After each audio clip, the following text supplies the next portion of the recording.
The problem we do have is that we want to use the message content and message offer here in the message component, but we don't have that property here in the message component TypeScript file. We do have it in the app component instead. So now we could of course copy it, but let me show you how to use property binding to pass it as an argument to this component which we're using in our app component.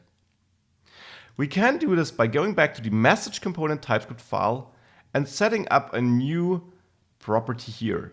Let's also name it message, like it is named in the app component. But that is optional, you can use any name you want. Now here, let's make it of type message. Remember, this is the model we created a while ago. So assign message here, and then add the import to message from /message.model, which is the file here, which we placed in the same folder.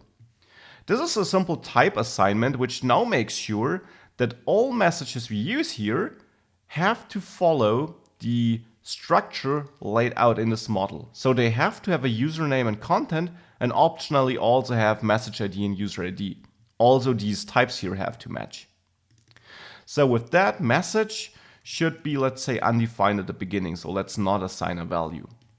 What I want to make though is, I want to make it assignable from outside.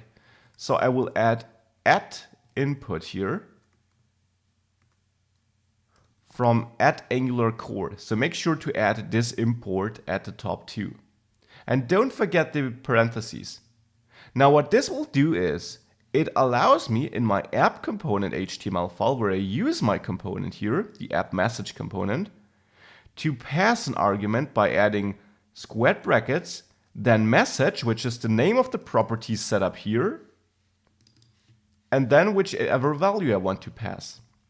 Now the value I want to pass is the message property of my app component. This one here. Now right now this is not adhering to my message model. So I will also assign my message model here. Also add the import to /messages/message.model. Now I will use the constructor of my message model here. And here I will pass some message and then my offer. Remember, the other arguments are optional. I don't need to set them up.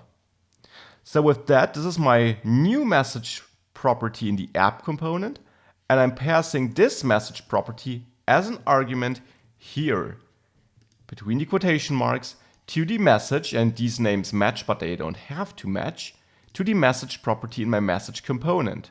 And here I could use the alias I was talking about to, for example, name this input message, and then I could use this alias here between the squared brackets. Not only could, I would now have to use it. But I'll revert this and go back to the non-alias version.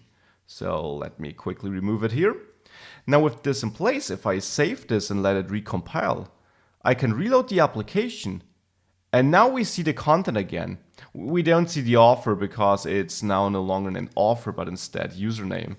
So if I change this here in my message component HTML file and recompile again and reload again, we now see the same as before, but the key difference is the message is now passed dynamically from outside.